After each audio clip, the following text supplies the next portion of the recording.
আমন্ত্রণ ২১-এর রাতে আমাদের আজকের বিষয় কোন নির্বাচন আগে হবে। আমাদের সঙ্গে আছেন জাতীয় নাগরিক পার্টি এনসিপির যুগ্ম সদস্য সচিব আলাউদ্দিন মোহাম্মদ এবং সিনিয়র সাংবাদিক ইলিয়াস খান। আপনাদেরকে স্বাগত জানাচ্ছি ২১-এর স্টুডিওতে।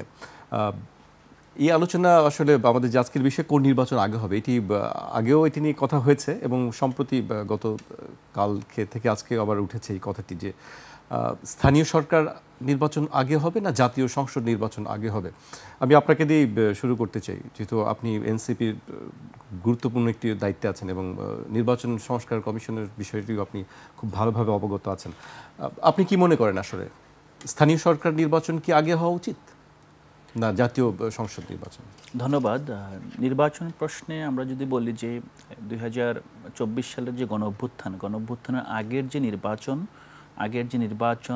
ব্যবস্থা, সেই নির্বাচন ব্যবস্থা থেকে গণঅভ্যুত্থানের পরবর্তী নির্বাচন ব্যবস্থা ভিন্ন হওয়ার একটা কার্যকর প্রক্রিয়া চলমান রয়েছে। এটার মাধ্যমে আমরা দেখেছি যে নির্বাচন ব্যবস্থা সংস্কার কমিশন কিভাবে ভঙ্গুর নির্বাচন কমিশনকে শক্তিশালী করা যায় এবং নির্বাচন ব্যবস্থাকে একটি কার্যকর গণতান্ত্রিক ব্যবস্থা রূপান্তর করা যায়, সেজন্য তারা কিছু প্রস্তাব সরকারকে দিয়েছে এবং সেই প্রস্তাবের আলোকে এখানে জাতীয় ঐক্যমত্য কমিশন কাজ করছে, রাজনৈতিক দলগুলোর সাথে বসছে, কোন কোন প্রস্তাবগুলোতে সবাই একমত হবেন সেই প্রস্তাবগুলোর আলোকে এখানে নতুনভাবে নির্বাচন কমিশনকে ঢেলে সাজানো হবে এবং নির্বাচন ব্যবস্থার এখানে সংস্কার হবে।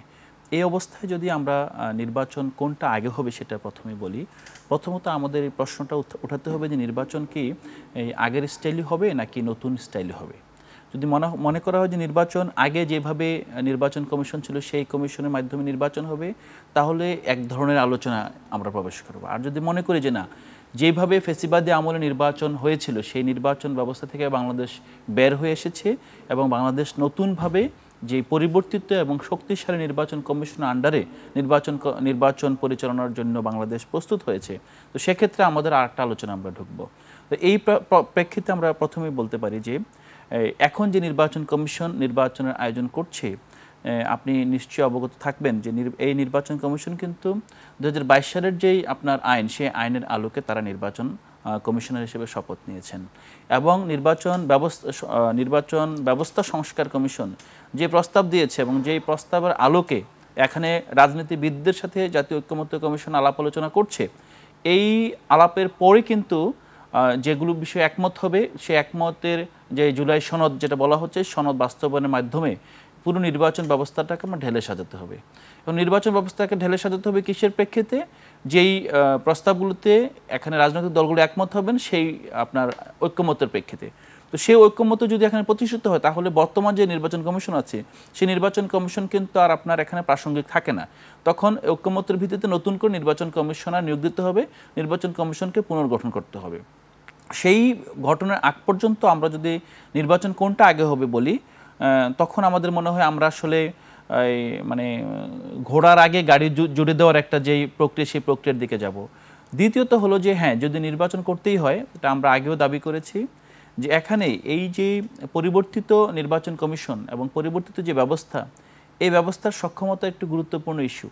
আপনারা জাতীয় নির্বাচনের মতো নির্বাচন করে ফেলবেন, এই নির্বাচনের আগে এই নতুন ব্যবস্থা কাজ করছে কিনা, নতুন যেই আপনার বিশেষ করে আমাদের যেই অবকাঠামো জুলাই আগস্টের আগে এবং বিশেষ করে জুলাই আগস্টের মাধ্যমে পুরোপুরি ভেঙে পড়েছে, বিশেষ করে মাঠ পর্যায়ে যে প্রশাসন, তারপর আমাদের যে নির্বাচনকে যারা সুরক্ষা দেয়, ভোটারদেরকে যারা সুরক্ষা দেয়, আইনগত সুরক্ষা যারা দিবে, তো সেই বিষয়গুলো যদি আপনি চিন্তা করেন, তাহলে আমাদেরকে প্রথমেই যেতে হবে যে না, জাতীয় নির্বাচনের মতো গুরুত্বপূর্ণ নির্বাচন অনুষ্ঠিত হওয়ার পূর্বে অবশ্যই এখানে পাইলটিং এবং আপনার পরীক্ষামূলকভাবে স্থানীয় সরকার নির্বাচন আয়োজন করা যায়।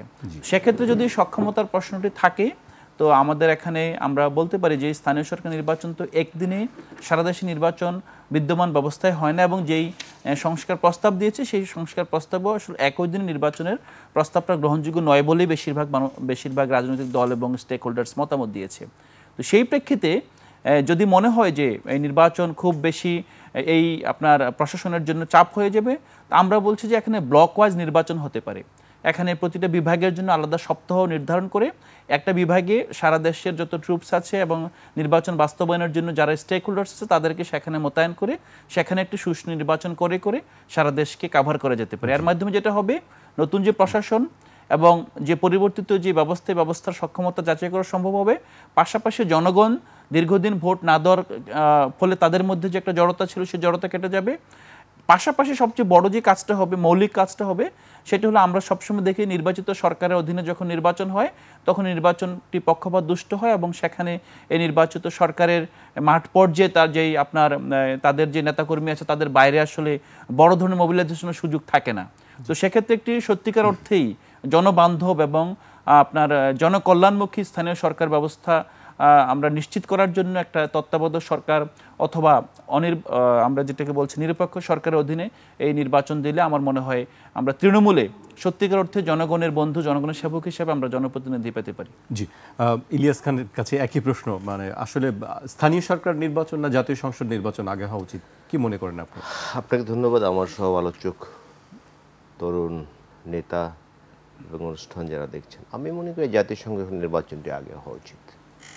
কারণ বাংলাদেশের যে সংস্কৃতি, নির্বাচন কমিশনের কথা বলছি, আমি তার সাথে সম্পূর্ণ একমত যে গত 15.5 বছর ধরে নির্বাচনের নামে প্রহসন হয়েছে। নির্বাচনকে যে নির্বাসনে পাঠানো হয়েছিল, যদি সেটি ফিরিয়ে আনতে হয় নির্বাচন কমিশনকে সংস্কার করতে হবে। সংস্কার হয়, সংস্কার আগে হলে ও যেটি বলেছে আমি তার সাথে একমত, যে পরে হলে আর এক বিষয়। বাট আমরা কিন্তু এখন যে বিদ্যমান কমিশন আছে, আমরা কিন্তু এই কমিশন দীর্ঘদিন ধরে, মানে এই প্রক্রিয়া দীর্ঘদিন ধরে কমিশন হয়েছে। যখন নিরপেক্ষ সরকার ক্ষমতায় থাকে তখন কিন্তু রেজাল্ট ভিন্ন হয় আমরা দেখি। যেমন ধরুন বাংলাদেশের ইতিহাসে সবচেয়ে যেটি গ্রহণযোগ্য নির্বাচন 91, সেটি কিন্তু সরকার নিরপেক্ষ ছিল বলে কিন্তু সেই নির্বাচনটি নিরপেক্ষ হয়েছিল। তারপরে যে তত্ত্বাবধায়ক সরকারের অধীনে যে নির্বাচনগুলি হয়েছে, অন্তর্বর্তী সরকারের অধীনেও একটি নির্বাচন হয়েছে, এগুলো কিন্তু তুলনামূলক সব ফেয়ার হয়েছে। অন্যান্য নির্বাচনগুলো কিন্তু প্রহসন হয়েছে। সুতরাং বাংলাদেশের যে সংস্কৃতি, রাজনৈতিক শক্তি যদি ক্ষমতায় না থাকে, এখানে এত জনগোষ্ঠী, এত মানুষ, এটি নিয়ন্ত্রণ কিন্তু সম্ভব না আমি মনে করি অনির্বাচিত সরকারের। সুতরাং রাজনৈতিক শক্তি ক্ষমতায় আসার পরে স্থানীয় সরকার নির্বাচনগুলো দেওয়া উচিত। কারণ আপনি দেখেছেন যে গত সরকারের সময় প্রতীক বরাদ্দের কারণে ব্যাপক হানাহানি হয়েছে, কিন্তু আওয়ামী লীগের মধ্যেও হানাহানি হয়েছে ব্যাপক, এবং পুরো নির্বাচন ব্যবস্থাকে একটি প্রশ্নে পরিণত করেছিল। মানুষের ভোটের কোনো অধিকার ছিল না, সেখানে দলীয় প্রতীক কে পাবেন সেটি ছিল মূল টার্গেট, অন্য কোনো টার্গেট ছিল না। কিন্তু সুতরাং আমি মনে করি পার্লামেন্ট নির্বাচন আগে হওয়া উচিত। পার্লামেন্ট নির্বাচন হয়ে একটি পুরো দেশব্যাপী একটি মানুষের নির্বাচিত প্রতিনিধিদের কর্তৃত্ব প্রতিষ্ঠার পরে নির্বাচনটি যদি হয় সেটি সুষ্ঠু এবং ভালো হবে বলে আমি বিশ্বাস করি। কারণ আগেও বলেছি, আবারও বলি যে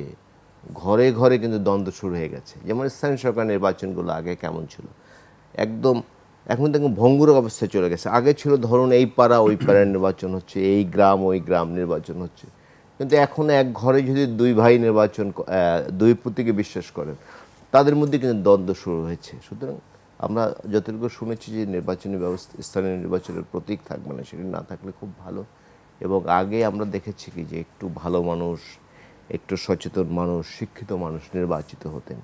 কিন্তু দলীয় সিস্টেমে যাওয়ার কারণে দল যাকে মনোনয়ন দিয়েছে, ধরুন আমি একটি দল করি, আমার দলে যিনি প্রার্থী দিবেন আমি জানি সে অত্যন্ত খারাপ লোক, কিন্তু তাকে আমাকে ভোট দিতে হচ্ছে।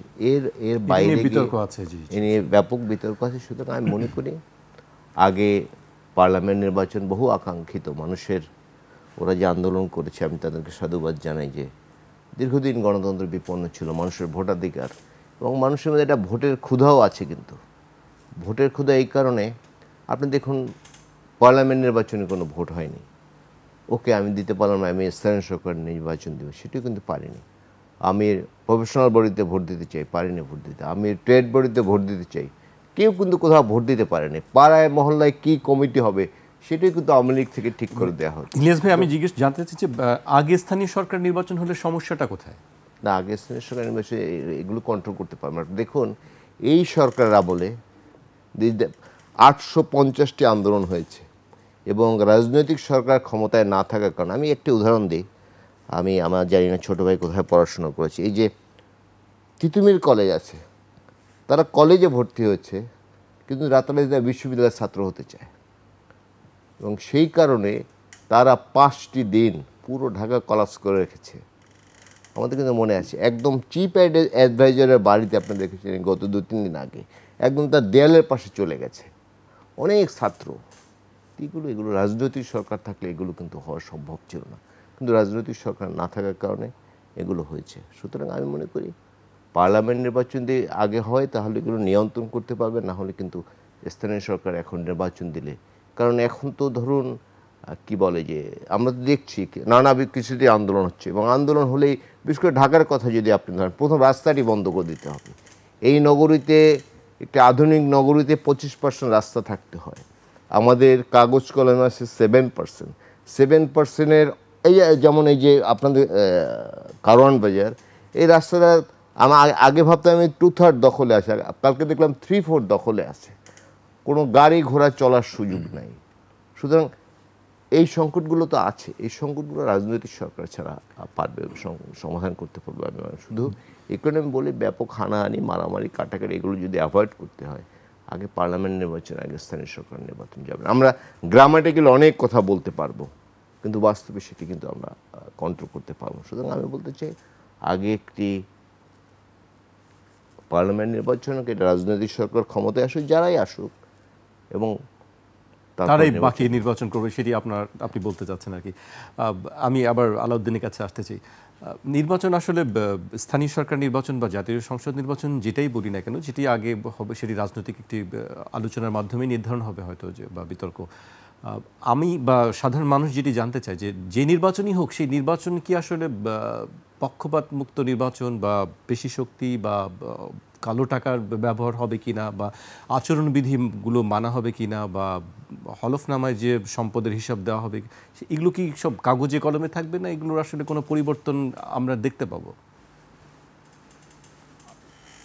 আসলে এই যে নির্বাচন কিভাবে পরিচালিত হবে, এটা সমাজ বিচ্ছিন্ন কোনো ঘটনা না।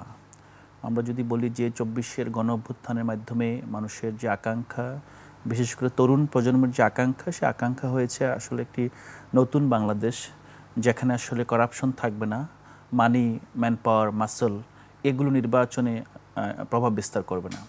কিন্তু বাস্তবতা আমরা দেখি যে এখনও আমরা যদি, এই ভাই একটু আগে কারওয়ান বাজারের কথাই বললো, কারওয়ান বাজারে আমরা জানি যে এখানে ঢাকার সবচেয়ে বড় এখানে কাঁচা বাজার, যেখান থেকে ডিস্ট্রিবিউশন চ্যানেলটা সারা শহরে আসলে বিভিন্ন কাঁচামাল থেকে শুরু করে আপনার বাজার যায়। তো এই যে আপনার ছোট ছোট ব্যবসায়িক ইউনিট কিংবা আপনার অর্থনৈতিক কর্মকাণ্ড, এগুলো কোনোটাই কিন্তু এখন প্রভাবমুক্ত না। এগুলো কিন্তু আমরা যেই প্রভাব বলয় ছিল, প্রভাব বলের ব্যক্তি পরিবর্তন হয়েছে, কিন্তু অন্য প্রভাব বলের মধ্যে সবগুলো প্রবেশ করে ফেলেছে। তো এই প্রেক্ষাপটে আমরা যদি নির্বাচনকে একটা সামাজিক ঘটনা হিসেবে চিহ্নিত করি, তাহলে আমরা দেখব যে নির্বাচনে আসলে মানুষ কিভাবে কাজ করবে এটা নির্ভর করে আসলে মানুষের মনস্তত্ত্ব পরিবর্তন ঘটেছে কিনা। তো 24-এর আপনার অগাস্টের পরপরই আপনার যেই মানুষের যে প্রত্যাশা তৈরি হয়েছিল, মানুষ ভেবেছিল যে এখানে একটা বড় পরিবর্তন অবশ্যম্ভাবী, মানুষ আসলে নতুন কিছু চাচ্ছে। কিন্তু আমরা দেখেছি যে আসলে আগের যে ব্যবস্থাটা সামহাও এটাকে অক্ষত রেখেই কিন্তু জাস্ট ব্যবস্থার যে চালকরা পরিবর্তন হয়ে গিয়েছে। তো সেই প্রেক্ষাপটে বাস্তবে আসলে আমরা মনে করছি না যে এই ধরনের কোনো নির্বাচন সম্ভব। কিন্তু আমরা প্রত্যাশা করি, এবং আমরা নির্বাচন কমিশনকে এবং জাতীয় ঐক্যমত্য কমিশনের মাধ্যমে যে জুলাই সনদ হবে, আমরা বারবার সেদিকে তাকাচ্ছি, কারণ এগুলোই হলো আসলে এই যে নতুন বাংলাদেশের ভিত্তি, যে আমরা কোন কোন বিষয়ে একমত হচ্ছে যে আমরা এই জিনিসগুলোকে আর এটার্নালি রাখতে চাচ্ছি না। আরেকটা বিষয় হলো যে এখানে বড় যে রাজনৈতিক দল, বিশেষ করে বিএনপি এখন একটা কম্পারেটিভ অ্যাডভান্টেজে একটা পজিশনে আছে, যে স্বাভাবিকভাবে আপনার এটা স্থানীয় সরকার নির্বাচন হোক, জাতীয় সরকার নির্বাচন হোক কিংবা গণপরিষদ নির্বাচন হোক, তারাই কিন্তু এগিয়ে থাকার কথা। কারণ সাংগঠনিকভাবে তৃণমূল থেকে আপনার কেন্দ্র পর্যন্ত তাদেরই আপনার সব জায়গায় শক্তিশালী ভিত্তি আছে। এখন যদি বড় দলগুলো চায়, এবং বড় দলগুলো যদি এই ধরনের সংস্কৃতি পরিবর্তন করেও তারা তাদের রাজনীতি টিকিয়ে রাখার ক্ষেত্রে তাদেরকে যথাযথ ফিট মনে করে, তখন কিন্তু এটা সম্ভব। আর আমরা যেটা করতে পারি, আমরা আসলে এটা প্রত্যাশা করতে পারি। আপনাদের কাছে প্রত্যাশা বেশি যে পরিবর্তন, যে কথাগুলো বলা হলো, যে নির্বাচনে যে বিষয়গুলো আমরা অভ্যস্ত জানি দেখে, সেই জিনিসগুলো তো আপনাদের কাছে মানুষ প্রত্যাশা করে যে আপনারা একটা পরিবর্তন করবেন, সেটা সরকারের হোক বা যে কোনো চাপ প্রয়োগ করেই হোক। না, আমরা তো একটা বিষয় হলো যে জুলাই গণঅভ্যুত্থানের পরবর্তী রাজনীতির ভিত্তি হলো পরিবর্তন এবং যেই সংস্কার, এই সংস্কারের পক্ষে এবং সংস্কারের জন্যই কিন্তু আমরা রাজনীতির মাঠে এখন পর্যন্ত আছি। আপনি একটু আগে বলছিলেন যে আমাদের ইশতিহার কিংবা আমরা আসলে কি চাই, এটা অনেকেই বারবার প্রশ্ন করছে, কিন্তু আমরা যে কি চাই এগুলো বারবার বলার পর আমরা দেখি যে এগুলো হারিয়ে যাচ্ছে। যেমন আমরা আসলে এখানে বড় পরিবর্তন চাই। কোন ধরনের পরিবর্তন? কাঠামোগত পরিবর্তন চাই, মৌলিক সংস্কার চাই। মৌলিক সংস্কারটা কি আসলে? মৌলিক সংস্কার হলো ফান্ডামেন্টাল যে আপনার ভিত্তি কাঠামো, এই ভিত্তি কাঠামোটা বড় পরিবর্তন ঘটে যাওয়া। তো এই পরিবর্তন হলে কিন্তু অটোমেটিক্যালি আপনি যখন ফাইন্যান্সিয়াল আপনার ট্রান্সপারেন্সি এনশিওর করতে পারবেন, তখন কিন্তু দেখবেন যে আসলে কেউ 10 কোটি টাকা খরচ করলো, টাকাটার উৎস কোথায়। আপনার যদি এইরকম আপনার যেমন এখন রিসেন্টলি এনবিআরকে আপনি জানেন পুনর্গঠন করা হচ্ছে, কিংবা আপনার এখানে যে আর্থিক যে কাঠামোর স্বচ্ছতা নতুনভাবে নির্মিত হচ্ছে, তো সেক্ষেত্রে যদি আপনার ট্রান্সপারেন্সি এনশিওর করা যায়, তখন কিন্তু আপনার টাকার যে প্রবাহ, মানে টাকাটাই গুরুত্বপূর্ণ আসলে। টাকা দিয়ে কিন্তু এখানে আপনার মাসল কেনা হয়, আবার মাসলের গন্তব্য টাকা, কিংবা অন্যান্য যেদিকে যান। তো আমরা মনে করি যে এখানে যে মৌলিক সংস্কারের যেই রূপরেখাটা আমরা দিয়েছি, এই রূপরেখা অনুযায়ী যদি সংস্কার বাস্তবায়ন হয়, তাহলে আমরা যেই জিনিসগুলো মানে দৃশ্যমান দেখি, দৃশ্যমান অনেকগুলো পরিবর্তন আমরা দেখতে পাবো। কিন্তু দৃশ্যমান যেই মানে ভিজিবল যেই জিনিসগুলো দেখছি, এগুলো আরেকটা ভিজিবল কিছুতে পরিবর্তন করা সম্ভব না। জি, ইলিয়াস ভাই, মানে নির্বাচনের যে সংস্কৃতি বাংলাদেশে আছে, সেটি পরিবর্তন হবে কিভাবে আসলে? যে কথাগুলো আমি এটি কোটি টাকার প্রশ্ন। ওরা যে আমাদের ছোট ভাইরা যে আন্দোলন করেছে এবং একটি দুর্বিনীত শাসনের অবসান ঘটিয়েছে, এর আগে দেশ একদম স্বর্গ ছিল, এরপরে একদম দেশ নরক হয়ে যাবে, বা এখন স্বর্গ হয়ে যাবে, তখন নরক ছিল। মানুষ তো এই দেশেরই, সব মানুষ কিন্তু এই দেশেরই। আমরা যে রাজনৈতিক সংস্কৃতিতে বড় হয়েছি, সেইটা খুব আহামরি পরিবর্তন ঘটার কোনো সুযোগ নেই। কারণ আপনি দেখেছেন, sorry to say, don't get otherwise, এই যে শেখ হাসিনার পিয়ন 400 কোটি টাকা খেয়েছিলেন, উনি বলেছিলেন। আর ওই যারা আন্দোলন করেছে, একজনে 3 মাস না 4 মাস জন্য, তার বিরুদ্ধে 100 কোটি টাকার। মানুষ তো এই দেশেরই। আর এক ভদ্রলোক দেখলাম, একজন বিশাল পীর সাহেবের মতো, আমার বোধহয় আপনাদের দলের লিডার ছিলেন, কি নাম যেন ওরা, দেখলাম তার সুযোগ যে পায় দেশে, সুযোগকে ছাড়তে চায় না। আসলে আমাদের পুরো খোল নলচে পাল্টিয়ে ফেলতে হবে, না হলে আসলে চেঞ্জ হবে না। তবে এবার আসার দিক হচ্ছে, আমাদের যে তরুণ বন্ধুরা আন্দোলন করেছে, ধরুন রাজনীতিবিদরা যখন যা ইচ্ছা আগে করতো, যেমন রাজনীতিবিদ পার্লামেন্ট মেম্বারের কাজ কি, পার্লামেন্ট মেম্বারের কাজ আইন প্রণয়ন, কিন্তু আমাদের এখানে বুঝি তিনি টিআর ডিস্ট্রিবিউট করবেন, কোথায় কয় ইঞ্চি কয় কিলোমিটার আসতে হবে তিনি এগুলো কিন্তু তার কাজ আমরা বুঝি। তিনি আইন টাইন কী করবেন না, এগুলো মানুষের কোনো ধারণাই নেই। সুতরাং এই সংস্কৃতি চেঞ্জ করতে হলে একটা জেনারেশন চেঞ্জ করতে হবে। আমি যে কথা বলছি, আমার আশাবাদী এই কারণে, এবারে একসময় কিন্তু আমাদের মনে হয়েছিল যে এই দুর্বিনীত শাসন বুঝি কোনোদিন শেষ হবে না, এটা বোধহয় চলতেই থাকবে। এবং এত বেনিফিশিয়ারি তিনি সৃষ্টি করেছিলেন সাবেক সরকার, এবং এক ব্যক্তিকে ফোকাস করে তিনি ভালো আর সব খারাপ, এরকম একটা ধারণা কিন্তু দেয়া হয়েছিল। এবং আমরা অনেক মানুষ হতাশ হয়েছে। আমরা এখানে এসে মাঝে মাঝে হয়তো অন এয়ার না বলে অফ এয়ার বলতাম যে এই শাসন শেষ হওয়া খুব কঠিন। এবং বাংলাদেশে অনেক মানুষ বিশ্বাস করত যে তিনি যদি বায়োলজিক্যাল মৃত্যুদান না হয় এই ফ্যাসিস্ট শেখ হাসিনা, তাহলে বোধহয় তার আর কোনোদিন শেষ নেই। কিন্তু শেষ কিন্তু হয়েছে, আমাদের তরুণ বন্ধুরা করেছে, আমরা টুকটাক সঙ্গে ছিলাম। সুতরাং এরা তো দীর্ঘদিন নেতৃত্ব দেবে, আমরা আশা করতে চাই এরা নেতৃত্ব দেওয়ার রাজনৈতিক নেতাদের উপর তাদের একটা প্রভাব থাকবে, নিজেরা রাজনীতি করবে এবং অনেক রাজনৈতিক সচেতন জনগোষ্ঠী তৈরি হয়েছে। আপনি দেখুন যে এই প্রাইভেট বিশ্ববিদ্যালয়ের ছাত্রদের আমরা বলতাম ফার্মের মুরগি, এই যে ফার্মের মুরগির মতো তাদের পেলে পুষে বড় করা হয়, তারপর একটা চাকরি করে জীবনযাপন করে। তারা কিন্তু আন্দোলনে অনেক বিশাল ভূমিকা রেখেছে। সুতরাং হতাশ হওয়ার কিছু নাই। আমাদের অনেক হতাশার কারণ আছে, যেমন মহান মুক্তিযুদ্ধের পরে আমাদের অনেক প্রত্যাশা ছিল। আমাদের পুরুষরা যারা 56,000 বর্গমাইল আমাদের উপহার দিয়েছেন, অনেক প্রত্যাশা ছিল আমাদের, কিন্তু সেই প্রত্যাশা পূরণ হয়ে যায়। 90-এর আন্দোলনে আমি ছিলাম একদম, আমি তখন ঢাকা বিশ্ববিদ্যালয়ে পড়ি, অনেক প্রত্যাশা ছিল 90-এর আন্দোলনের পরে বাংলাদেশের প্রকৃত গণতন্ত্র আসবে। প্রকৃত গণতন্ত্র যদি আসে, অনেকগুলো সংকট কিন্তু কেটে যায়, এবং গণতান্ত্রিক বোধ যদি আসে, একটু আগে বলেছি যে শুধু কি বলে মানুষ চেঞ্জ হয়েছে, আর সব কিছু কিন্তু আগের মতোই আছে। ঠিকই বলেছি, অধিকাংশ ক্ষেত্রে আগের মতো আছে। সুতরাং মানুষের মেন্টাল মেকআপ যদি চেঞ্জ না হয়, এই জেনারেশনের ভবিষ্যৎ কি আমার কাগজে কলমেও চেঞ্জ করে খুব একটা লাভ হবে না, যদি ভেতর থেকে মানুষ যদি না সংস্কৃতি চেঞ্জ করতে হবে। কয়েকদিন আগে একটি কথা বলছিলেন একজন উপদেষ্টা, যে মানুষ যদি পরিবর্তন না হয় নিজে থেকে, রাজা বদলালেও তা পরিস্থিতি মানুষ আপনি নগরীতে একটু ফলো করবেন যে একটি মানুষ আইন মেনে চলে কিনা। আপনি দেখবেন 1 সেকেন্ড গাড়ি দাঁড়াবে না, যদি 2 সেকেন্ড গাড়িটা যায় আপনার গাড়িটা চলে যেতে পারবে, কিন্তু সেই সুযোগ আপনাকে দিবে না, রাস্তায় জ্যাম হয়ে যাবে। এই যে ধরুন যারা আইন প্রণয়ন করেন বা যারা ক্ষমতাধর উল্টো পথে চলে, এগুলো কোনো সভ্য দেশে চিন্তা করা যায় না। বাট খুব পজিটিভ দিক হচ্ছে রেল, আমাদের যে ট্রেনটি হচ্ছে দেখি সবাই মোটামুটি আইন কানুন মেনে চলে। তো এই ধরনের ব্যবস্থা আমাদের করতে হবে। যেমন এখানে ইচ্ছে করলেও কিন্তু আমি ভাড়া কম দিয়ে পারবো না, ভাড়া কম দিলে কিন্তু আমার গেটে আটকিয়ে দেবে। যেমন বিদেশে আছে, যদি আপনি দোকান থেকে পয়সা না দিয়ে বেরোন আপনি কিন্তু গেটে ধরে ফেলবে, কারো কিছু করার নেই। সুতরাং এই ধরনের ব্যবস্থা আমাদের এখানে করতে হবে। জি, আলাউদ্দিন মোহাম্মদের কাছে আসতে চাই। আপনি তরুণ রাজনীতিবিদ, রাজনীতি করছেন। আপনাকে যদি আজকেই প্রধান নির্বাচন কমিশনার পদের দায়িত্ব দেওয়া হয়, আপনি কী সংস্কারগুলো করবেন? কোন কোন সংস্কারগুলো আপনি প্রথমেই করবেন? এটা খুব কঠিন প্রশ্ন যে প্রধান নির্বাচন কমিশনার দায়িত্ব দিলে কি সংস্কার করব। মূলত আমরা যে সংস্কার প্রস্তাব দিয়েছি, তো আমরা এখানে প্রথমত যেটা 2015 সালে দুইটা জিনিস হয়েছে গত ফ্যাসিবাদী শাসন ব্যবস্থায়। 2008 সালে যে নির্বাচন হয়, নির্বাচনে না ভোটের বিধান ছিল। এটাও কিন্তু এটিএম শামসুল হুদা কমিশনার যখন ছিলেন তখন এটা প্রচলন করা হয়, এবং 2009 সালে সে প্রথমে না ভোটের বিধান বাতিল করা হয়। এবং এটা কেন করা হয়েছে এটা আসলে সুনির্দিষ্ট কোনো ব্যাখ্যা নাই। আসলে এটা হয়তো বা বলা হচ্ছে জটিলতা তৈরি করে, কিন্তু জটিলতাটা কী সেটা আসলে বলার কোনো সুযোগ নেই। দ্বিতীয়ত হলো, আমরা দীর্ঘদিন ধরে দেখে এসেছি যে আসলে আপনি স্থানীয় সরকার আসলে এটা কোনো মানে রাজনীতিক কোনো ব্যাপার না। এটা হলো যে মিনিমাম ফ্ল্যাট মালিক সমিতির যেরকম একটা সমিতি লাগে, যে তাদের আসলে কোনো আলাদা ইনসেন্টিভ নাই, কোনো আলাদা পাওয়ার নাই, সবাই ফ্ল্যাট মালিক, কিন্তু এটা পরিচালনার দায়িত্ব নেওয়া।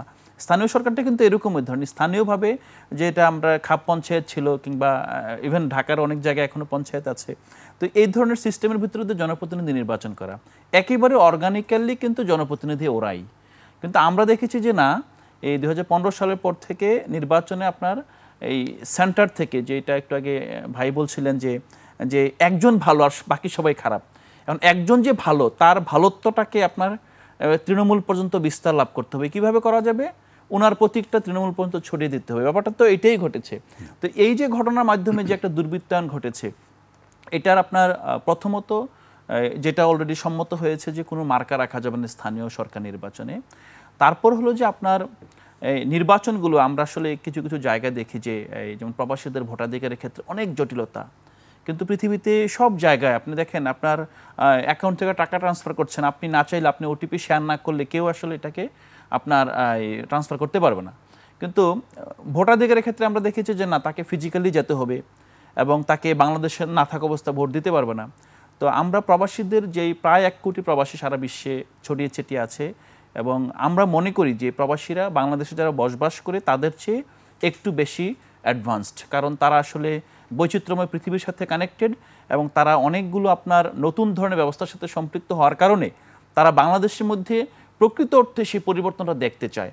এবং এটা রিয়েল, এটা কোনো আসলে এটার মধ্যে কোনো ইউটোপিয়া নাই।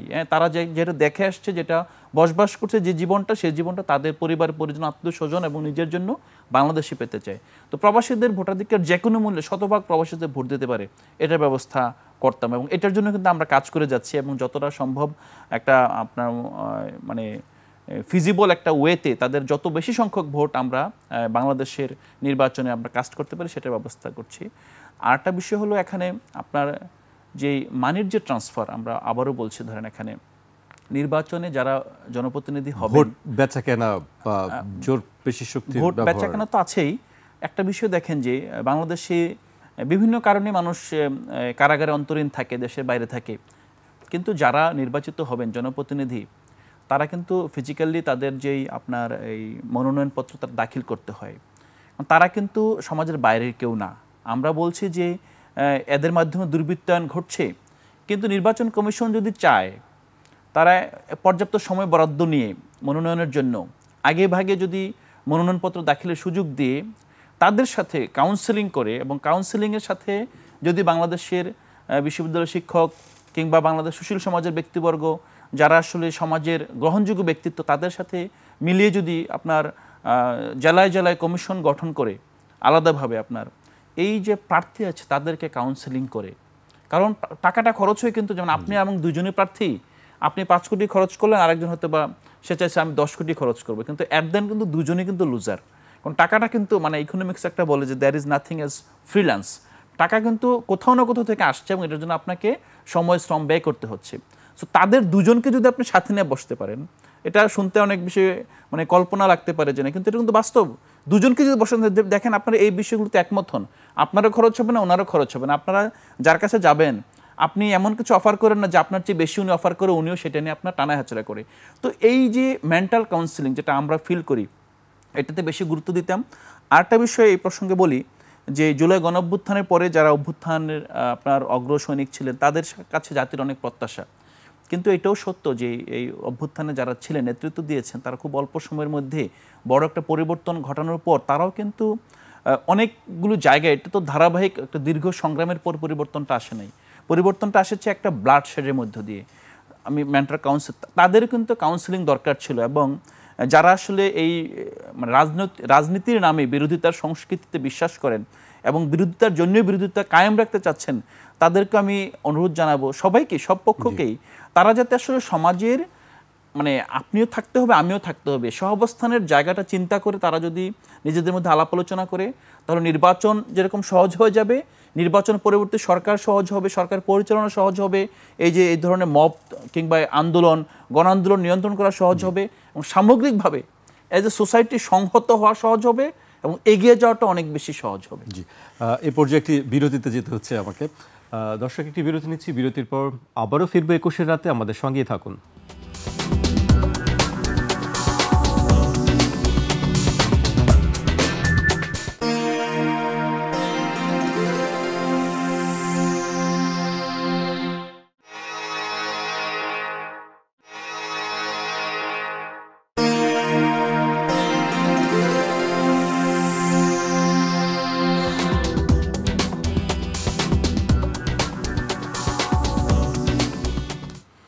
বিরতির পর আবারও স্বাগত। আপনারা দেখছেন 21-এর রাত, আমাদের সঙ্গে আছেন সিনিয়র সাংবাদিক ইলিয়াস খান এবং জাতীয় নাগরিক পার্টির যুগ্ম সদস্য সচিব আলাউদ্দিন মোহাম্মদ। আমি ইলিয়াস ভাইয়ের কাছে আসতে চাই যে আজকে বিএনপি মহাসচিব মির্জা ফখরুল ইসলাম আলমগীর বলেছেন সুপরিকল্পিতভাবে নির্বাচন পেছানোর ষড়যন্ত্র চলছে। এই আশঙ্কাটা আগেও প্রকাশ করা হয়েছে, একাধিকবার করা হচ্ছে। আপনি কি দেখেন আসলে ষড়যন্ত্র কোন জায়গাটায়, মানে এই আশঙ্কাটা কেন? না, নির্বাচন, বিএনপি তো বাংলাদেশের বৃহত্তম দল, তার একটি গণতান্ত্রিক দল হিসেবে নির্বাচন, কিছু কথা তারা সার্ভিস লেভেলে বলবে, কিন্তু কিছু কথা তারা সার্ভিস লেভেলে বলবে না। বড় দল হিসেবে তাদেরকে বলতে হয়। যেমন ধরুন, প্রথম দিকে কিন্তু আমাদের চিফ অ্যাডভাইজার কোনো নির্বাচন বিষয়ে কথাই বলেন, প্রথম বোধহয় সেনাপ্রধান বলেছেন। এখন একটা ধোঁয়াশা রেখেছে যে ডিসেম্বর থেকে জানুয়ারি জুনের মধ্যে এটা বলে দিতে হয় রোডম্যাপ, সব দল প্রস্তুতি নিতে পারবে। যেমন বিএনপি আছে, এনসিপি আছে, নতুন দল আমাদের তরুণ বন্ধুরা করেছে, জামাত ইসলামে আছে, যদিও জামাতের এখন নিবন্ধন নেই। সুতরাং একটা ডেট ঘোষণা করে দিলে আমার মনে হয় ভালো হয়, তাহলে আর এই বিএনপি মহাসচিব এটি বলার সুযোগ থাকবে না। আর তারা বাইরে থেকে, আমরা সারফেস লেভেল থেকে যেগুলো জানি, তারা তো আরও বেশি জানেন কোথায় কি হচ্ছে। যেমন এই যে স্থানীয় সরকার নির্বাচন আগে বলছে, এটি নিয়ে একটা সংকট সৃষ্টি হবে আমার ধারণা, সেটি সময় কিল করবে। আরও নানা কিছু আছে, সব করিডোর নিয়ে বিএনপি কথা বলছে, বন্দর নিয়ে বিএনপি কথা বলছে। এখানে ধরুন আমি স্টোরিতে সব বলতে পারবো না, সুতরাং আমি যেটি বলি যে আমি বিএনপি মহাসচিবের কথায়, যেমন যদিও আপনি সেটাই প্রশ্ন করেছেন, আমি বলেছি যে যখনই দিন, যেমন ধরুন বড় দুটি দল হচ্ছে বিএনপি এবং জামাত ইসলামী, তাদের কিন্তু সময় মাত্র 2 মাস, মানে নির্বাচনের সময়ের পার্থক্য। বিএনপি বলেছে ডিসেম্বর নির্বাচন দিতে হবে, জামাত বলেছে ঈদের আগে, নেক্সট রমজানের আগে নির্বাচন দিতে হবে। সেটা হলে ধরুন জানুয়ারির শেষ দিকে বা ফেব্রুয়ারির দিকে, সময় কিন্তু মাত্র 2 মাস। তা আমি মনে করি একটি অনির্বাচিত সরকার যত দ্রুত ক্ষমতা নির্বাচিত প্রতিনিধিদের হিসেবে হস্তান্তর করবে তত ভালো, এবং সেটাই তো ডেমোক্রেসি। এবং আমাদের অতীত অভিজ্ঞতা কিন্তু ভালো না। নিশ্চয়ই আপনার মনে আছে যে তথাকথিত 1/11-এর পরে যারা ক্ষমতায় ছিলেন, তারা মনে করেছিলেন আমরা খুব জনপ্রিয়। আজকে চিফ অ্যাডভাইজার সাহেব, তিনি কিন্তু দলের ব্যাপারে একটা, নিশ্চয়ই আপনার মনে আছে, মানুষের মতামত জরিপ করেছিলেন, তিনি কিন্তু ভালো সাড়া পাননি। পরে আর তিনি খুব বুদ্ধিমান মানুষ আমি মনে করি, সে কারণে তিনি আর দল করেনি। এবং ওই যারা 2 বছর ক্ষমতায় ছিলেন তারা তো এখন দেশ থেকে পালিয়ে গেছে, আমেরিকা বার্গার বিক্রি করে আমরা শুনি মাঝে মাঝে, কি বলে গণমাধ্যমেও দেখি। সুতরাং আমি মনে করি নির্বাচনের ডেট দ্রুত ঘোষণা করা উচিত। নির্বাচনের ডেট ঘোষণা করে তাহলে সব দলগুলো প্রস্তুতি নিতে পারবে। আর একটি কথা আপনি যে নির্বাচনী যে সংস্কৃতি, এটি বাংলাদেশে অদ্ভুত আসলে। এটি কিভাবে কন্ট্রোল করবে আমি জানি না। এই যে আপনি বলেছেন অবৈধ টাকা, পেশি, যেমন স্থানীয় সরকার নির্বাচনে কিন্তু পেশি শক্তির ব্যবহার আগে ছিল। এই যে এই গ্রামের চেয়ারম্যান দাঁড়িয়েছে, ওই গ্রামে আমরাও পার্টিসিপেট করেছি। ধরুন আমাদের গ্রামের চেয়ারম্যানকে আমরা জিতে চাই, যিনি প্রার্থী, আমরা কিন্তু এই ছোট বয়সে লাঠি সোটা নিয়ে সেন্টারে চলে গেছি। মানে এই সংস্কৃতি প্রভাব বিস্তার করার বিষয় থাকে। আমি মার্কিন যুক্তরাষ্ট্রের নির্বাচন কাভার করতে গিয়েছি, আপনি রাস্তাঘাটে কোনো নির্বাচন হচ্ছে, এটি ওবামা সাহেব ইলেকশন 2008-এ, এটা বোঝার কোনো সুযোগ নেই। শুধু গণমাধ্যমে নির্বাচন হয় সেখানে, ধর টেলিভিশন, নিউজ পেপার, এরাই মূলত নির্বাচনী সব কিছু করে। পাবলিকে কিন্তু এই যে আমাদের হাজার হাজার লোক বিড়ি খাচ্ছে, সিগারেট খাচ্ছে, পান খাচ্ছে, ও মুখের কাছ থেকে টাকা নিচ্ছে, একটু ছোটোখাটো মারামারি হচ্ছে, এগুলো কিন্তু পৃথিবীর উন্নত দেশগুলোতে নাই। আমাদের একটু সময় লাগবে। আর নাম্বার 2, একটা কারণও আছে, এত মানুষ এই দেশটাতে। ধরুন বাংলাদেশের আয়তন হচ্ছে পৃথিবীর যে স্থলভাগ আছে তার 1000 ভাগের 1 ভাগ, আর পৃথিবীর যে মানুষ আছে তার 1000 ভাগের 27 ভাগ মানুষ বাংলাদেশে। জনচাপে পিষ্ট। আপনি দেখুন না, এই যে এই কারণ বাজার দেখুন ডেলি, আমি মাঝে মাঝে উদাহরণ দিই, যেমন মালদ্বীপের লোক আছে 4 লক্ষের মতো, আমাদের কারণ বাজার আপনার অফিসের সামনে দিয়ে প্রতিদিন মনে হয় এর চেয়ে বেশি লোক হাঁটে। সুতরাং অনেকগুলো সংকট রয়েছে, এগুলো সমাধান করতে একটু সময় লাগবে। জি, কিন্তু ওই যে কথাটাই বলেছি যে আমরা এখন আশাবাদী, আমাদের তরুণ বন্ধুরা যা করে দেখিয়েছে, একটা অসম্ভবকে সম্ভব করেছে। সুতরাং এই দেশ চেঞ্জ করা খুব বেশি কঠিন আমার কাছে মনে হয় না, যদি সবাই আন্তরিক হয়, যদি সবাই উদ্যোগ নেয়, আন্তরিকভাবে কাজটি করে, যার যে কাজটি সেটি যদি করে, তাহলে আমার এই দেশ পরিবর্তন হওয়া সম্ভব বলে আমি মনে করি। জি, আলাউদ্দিনের কাছে আসতে চাই। আপনি তরুণ রাজনীতিবিদ হিসেবে আপনি কিন্তু নির্বাচন করবেন নিশ্চয়ই। জি, নির্বাচন করলে আপনি সেক্ষেত্রে কেমন নির্বাচনের ফিল প্রত্যাশা করেন? মানে আপনার কিভাবে দেখতে চান নির্বাচন ব্যবস্থাটাকে প্রার্থীর ক্ষেত্রে? হ্যাঁ, কারণ আমি আপনার দলের অবস্থান বা আপনাদের দৃষ্টিভঙ্গিটাই আমরা জানতে চাই।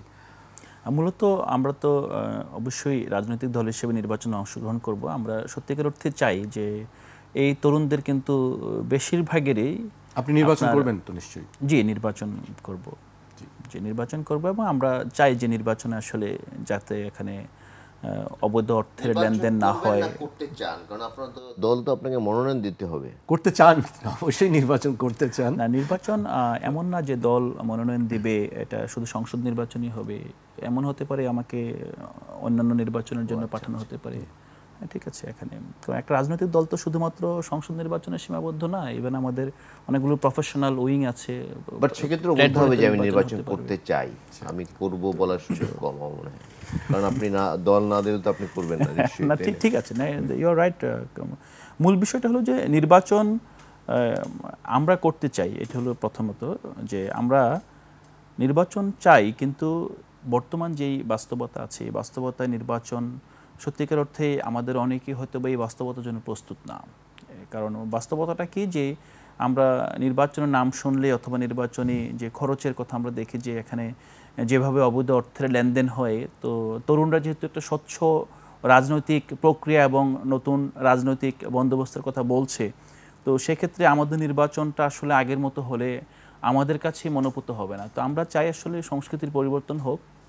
সেক্ষেত্রে জনসমর্থন যদি থাকে, তরুণরা তাদের জনসমর্থনকে নিয়ে জনগণের কাছে যাবে, গিয়ে আসলে জনগণকে আস্থায় এনে সে ভোটে জিতে আসুক। কিন্তু আমরা যেটা দেখি যে এখনও আসলে শুধুমাত্র তাই না, যে ভোট কিনতে হবে সেটাই না, যেখানে রাজনৈতিক যে প্রসেশন আছে, প্রচারণা আছে, এখানে যে শোডাউন আছে, এগুলোর পিছনে যা খরচ হয়, আমার মনে হয় এই খরচ এবং এই ধরনের কালচার রেখে তরুণরা নির্বাচনে আসলেও আসলে নির্বাচনে বড় কোনো চমক দেখাতে পারবে না।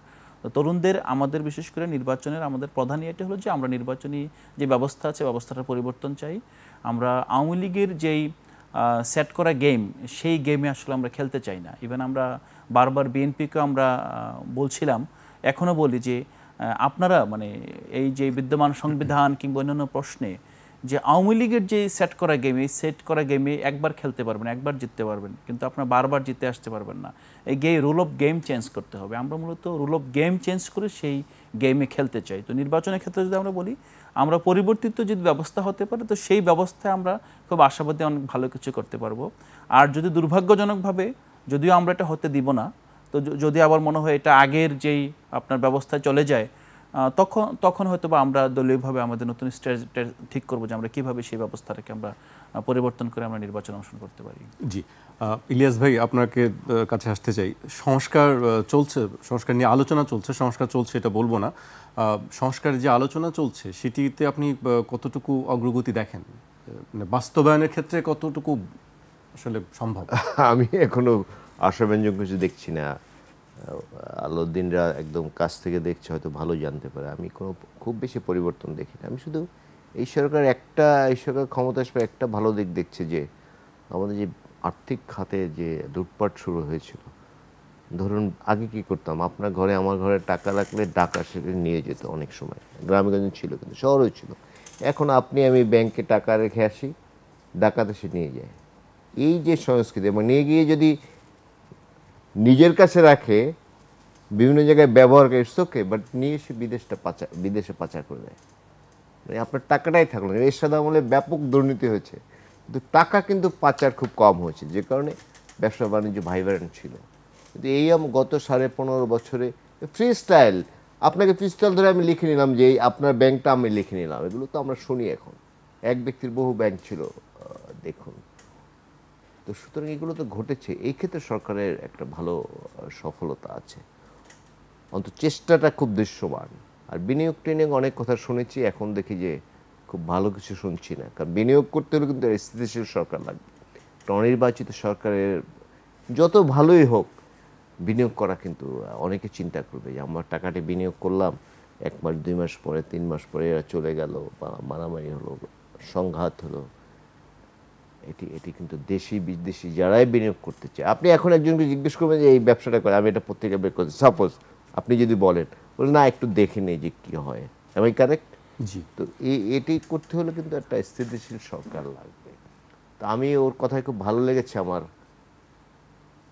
ভোটের পরিবেশ চেঞ্জ করতে হবে। রাজনীতি আসলে খোল নচে পাল্টে না ফেলতে পারলে আমরা আসলে কিন্তু এই দুর্বৃত্তায়ন থেকে বের ক্ষমতার পালাবদল ঠিকই হবে, অথচ কিন্তু রাজনৈতিক সংস্কৃতি যে পুরাতন, অনেক পরিবর্তন আমাদের দরকার আছে আসলে পরিবর্তন। তবে সবচেয়ে বড় যেটি বিষয় হচ্ছে আমাদের মেন্টাল মেকআপটা চেঞ্জ করতে হবে। আমি আপনার টাকা আমি লুটপাট করে নিব, আমি ফুটপাত থেকে চাঁদা তুলব, একটা কমিশন আমার বসের কাছে চলে যাবে।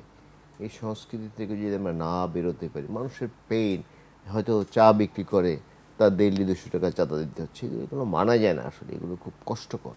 হ্যাঁ, কিন্তু আমি একটি উদাহরণ দিলাম, এটি সর্বক্ষেত্রে আছে। এই মাছ বিক্রি করে বাজার আমি শুনেছি, তারকেও ট্যাক্স দিয়ে চলতে হয়। আমি গ্রামে গিয়ে শুনেছি মাছের পোনা বিক্রি করে, পোনা মাছ বিক্রি করে, বাজারে আসলে তাকে টাকা দিয়ে যেতে হবে। এগুলো তো হওয়া উচিত না, এগুলো হওয়া উচিত না, এগুলো থেকে আমাদের বেরিয়ে আসতে হবে। সুতরাং আলাউদ্দিনের কাছে আসতে চাই আবার। আপনাকেও নিশ্চয়ই প্রশ্নটি শুনতে হয় যে বৈষম্য বিরোধী আন্দোলনের সঙ্গে জাতীয় নাগরিক পার্টির সম্পর্ক কি আসলে এখন, বা বৈষম্য বিরোধী প্ল্যাটফর্মের কাজ কি? মানে মূলত বৈষম্য বিরোধী ছাত্র আন্দোলনের যেই প্ল্যাটফর্মটি আছে, প্ল্যাটফর্মের সাথে জাতীয় নাগরিক পার্টির কোনো কার্যকর সম্পর্ক নেই। তবে একটা বড় সম্পর্ক হলো একটা স্পিরিচুয়াল রিলেশন আছে, যেটা কারণ আমাদের বৈষম্যবিরোধী ছাত্র আন্দোলনের পদত্যাগ করেই কিন্তু নেতারা এনসিপিতে জয়েন করেছেন। তো সেক্ষেত্রে আমরা যেটা দেখি যে বিশেষ করে ঢাকার বাইরের যে বৈষম্যবিরোধী ছাত্র আন্দোলনের বিভিন্ন ইউনিটগুলো আছে, ইউনিটগুলো বিভিন্নভাবে, যেহেতু বৈষম্যবিরোধী ছাত্র আন্দোলন তখন একমাত্র প্ল্যাটফর্ম, যে প্ল্যাটফর্মটা আসলে স্বনামে কোটা সংস্কার আন্দোলন, পরবর্তীতে সেই আন্দোলনকে গণঅভ্যুত্থানের দিকে নিয়ে গিয়েছিল। তো তখন সেখানে আপনার যেহেতু প্রথমত বৈষম্যবিরোধী ছাত্র আন্দোলনের মূল নেতারা কোনো রাজনৈতিক ব্যাকগ্রাউন্ডের ছিল না, কিন্তু তাদের সাথে যুক্ত হয়েছে বিভিন্ন দলের ছাত্র সংগঠন এবং তরুণদের অংশটা। তো তারা কিন্তু এই অভ্যুত্থানের পরপরই তারা অনেকে তাদের দলে ফিরে গিয়েছে, আর অনেকেই তাদের স্ট্র্যাটেজির অংশ হিসেবে বৈষম্যবিরোধী ছাত্র আন্দোলনের প্ল্যাটফর্মে থেকে গিয়েছে। স্ট্র্যাটেজির অংশ বলতে শুধুমাত্র দুরভিসন্ধি না, বরং যেহেতু বৈষম্যবিরোধী ছাত্র আন্দোলন বিভিন্ন জায়গায় গ্রহণযোগ্য এবং সরকারের বিভিন্ন প্রতিষ্ঠানে এখানে তারা চাপ প্রয়োগ করতে পেরেছে বিভিন্নভাবে, আপনার লিগ্যাল ইলিগ্যাল সব দিক দিয়ে তারা সেখানে সেই চর্চাটা অব্যাহত রাখার জন্য প্ল্যাটফর্মে রয়ে গিয়েছিল। তখন তারা কিন্তু এখন বিভিন্নভাবে নতুন রাজনৈতিক যেই আমরা সেটেলমেন্টের কথা বলছি অথবা পরিবর্তনের কথা বলছি, পরিবর্তনের ক্ষেত্রে অনেক ক্ষেত্রে বাধাও হয়ে দাঁড়িয়েছে। তো সেক্ষেত্রে নাহিদ ইসলাম এক সময় ঘোষণা করেছিলেন যে এই প্ল্যাটফর্মটি কিভাবে এটাকে বিলুপ্ত করা যায় অথবা এটাকে কার্যকর কোনো প্ল্যাটফর্ম না রেখে এটাকে সিভিল সোসাইটি প্ল্যাটফর্ম হিসেবে অন্য ফরম্যাটে রাখা যায় আর কি। তো এখন এটা পুনর্গঠনের কাজ চলছে, তবে জাতীয় নাগরিক পার্টির সাথে এটার সচেতন কোনো সম্পর্ক নেই, বরং কিছু কিছু ক্ষেত্রে দেখা যাচ্ছে যে বৈষম্যবিরোধী ছাত্র আন্দোলনের বিভিন্ন ইউনিটের সদস্যরা জাতীয় নাগরিক পার্টির বিস্তার এবং তাদের সাংগঠনিক কার্যক্রমে বাধা দেওয়ার অভিযোগও আসছে। কারণ তখনই আমরা দেখি যে আসলে তলিয়ে দেখলে তারা আসলে বৈষম্যবিরোধী ছাত্র আন্দোলনের ব্যানারে বিভিন্ন ধরনের মানুষ যুক্ত হয়ে গিয়েছে।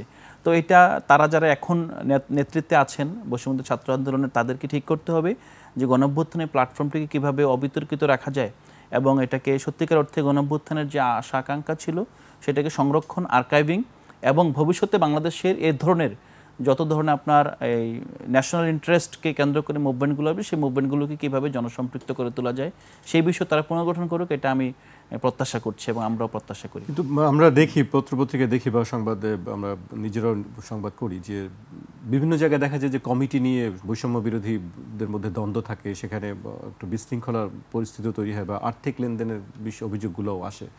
সেই জিনিসগুলো অনেক ক্ষেত্রে মনে করা হয় যে এনসিপির সঙ্গে বোধহয় তাদের একটা যোগাযোগ আছে, সম্পর্ক আছে।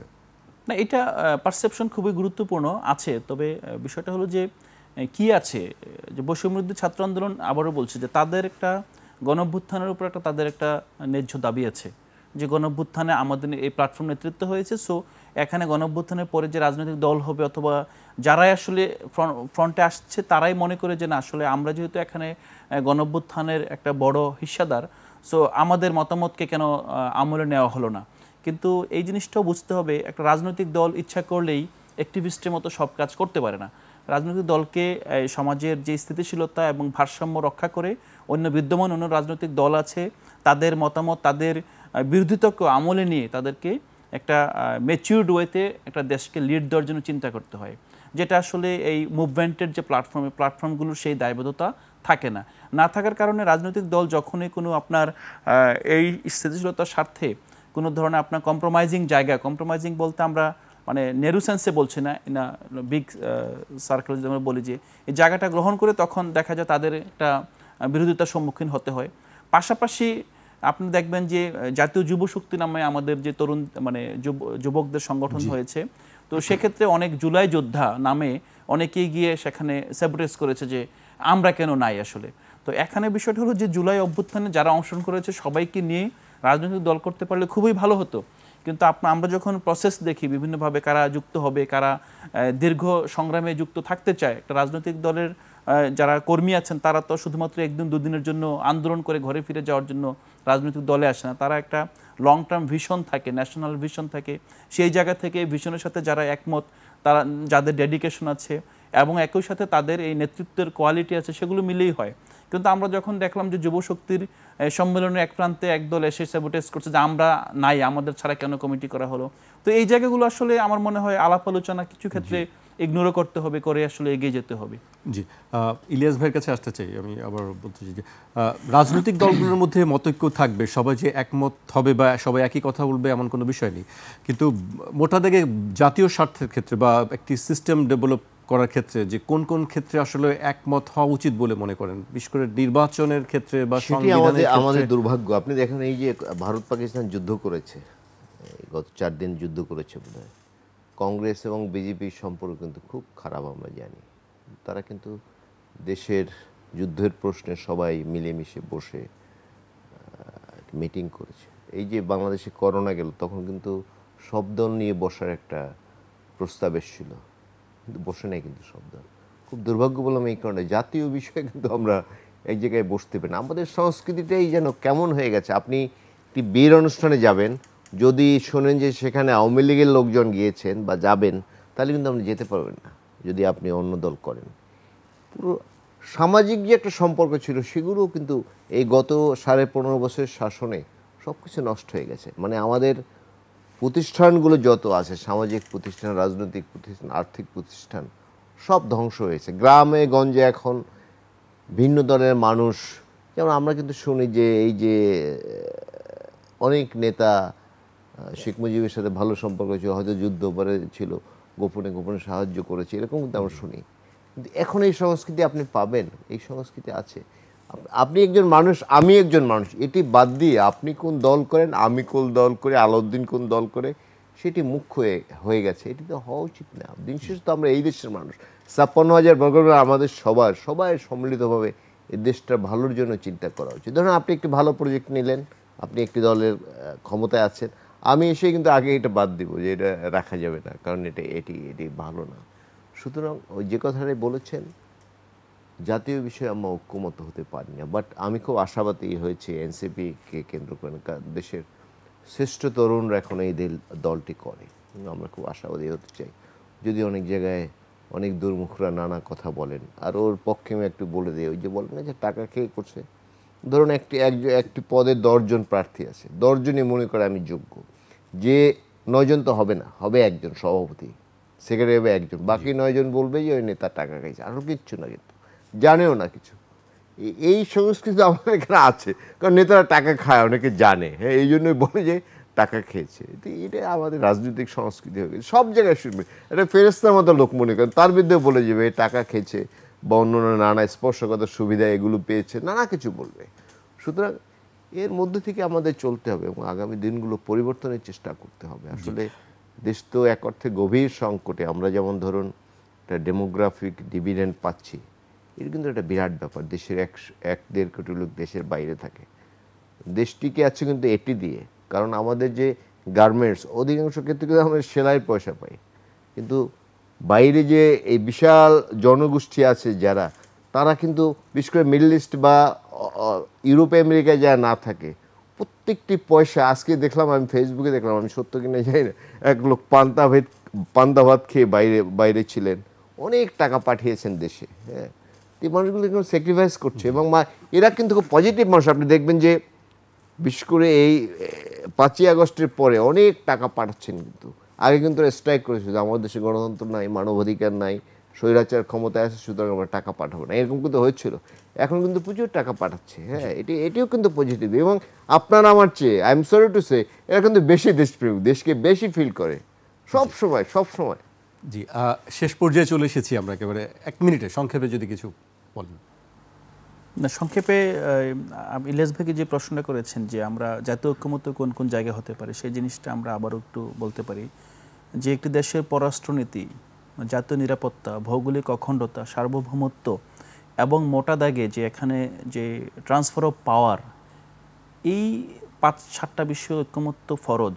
এগুলো ছাড়া আসলে আমরা যে সামাজিক চুক্তি বলি, রাষ্ট্র তো একটা সামাজিক চুক্তি, এই চুক্তির এই বেসিক চুক্তি যখন বিদ্যমান থাকে, বলবৎ থাকে, তখন কিন্তু ছোটোখাটো চেঞ্জ, কসমেটিক চেঞ্জ, সময়ে সময়ে পরিবর্তন, সংস্কার, এগুলো নিয়ে বড় ধরনের বিবাদ, আসলে সংঘর্ষ হয় না, এবং হলেও সেগুলো আসলে মানানো যায়। কিন্তু বাংলাদেশে এখন বর্তমানে যেটা হয়েছে যে গত সরকার যেই সবচেয়ে বড় ক্ষতিটা করেছে, যেন পররাষ্ট্রনীতি, এবং পররাষ্ট্রনীতি একটা নির্দিষ্ট দেশের উপর নির্ভরশীল ছিল। তো আমরা সেই জায়গা থেকে বের হয়ে এসে এখন যারা আছে সবাই যদি একটা জায়গায় একমত হয় যে না, আমরা দেশের ভিতরে মারামারি কাটাকাটি করি, কিন্তু এই যে বেসিক 5 থেকে 7টা বিষয়, এই বিষয়গুলোতে আমরা আর কখনো মারামারি করব না। এবং এগুলো যদি বড় পরিবর্তন করতে হয়, তাহলে গণভোট, গণপরিষদ, এরকম বড় আপনার সবাইকে নিয়ে এই পরিবর্তনগুলো করতে হবে। তাহলে আমার মনে হয় যে আমরা সত্যিকার অর্থেই গণঅভ্যুত্থানের যে আকাঙ্ক্ষা, সে আকাঙ্ক্ষা বাস্তবায়ন করে বাংলাদেশের জনগণের কাঙ্ক্ষিত যে বাংলাদেশে নিয়ে নিতে পারবো। এবং আমাদের মূল সংকটটা কি জানেন, শেষ হয়ে গেছে। জি, একটু সংক্ষেপে আমি 1 সেকেন্ড বলি। যারা ক্ষমতায় থাকে, এত দুর্নীতি করে, এত ক্ষমতার অপব্যবহার করে, তারা ভাবে যে আমরা যদি ক্ষমতাচ্যুত হই তাহলে আমরা নানা প্রবলেমে পড়বো। এই জন্য কিন্তু ক্ষমতা যে ট্রান্সফরমেশন, সেটি কিন্তু ঠিকভাবে হয় না। এটা নিশ্চিত করতে হবে। জি, পাচারের একটা বড় উৎস ওইটাই। জি, আপনাদেরকে অনেক ধন্যবাদ আমাদেরকে সময় দেওয়ার জন্য। দর্শক, আজ এখানেই শেষ করছি। কাল আবার দেখা হবে রাত 12টায়। আপনারা সবাই সুস্থ থাকুন, নিরাপদে থাকুন, আর 21-এর সঙ্গে থাকুন।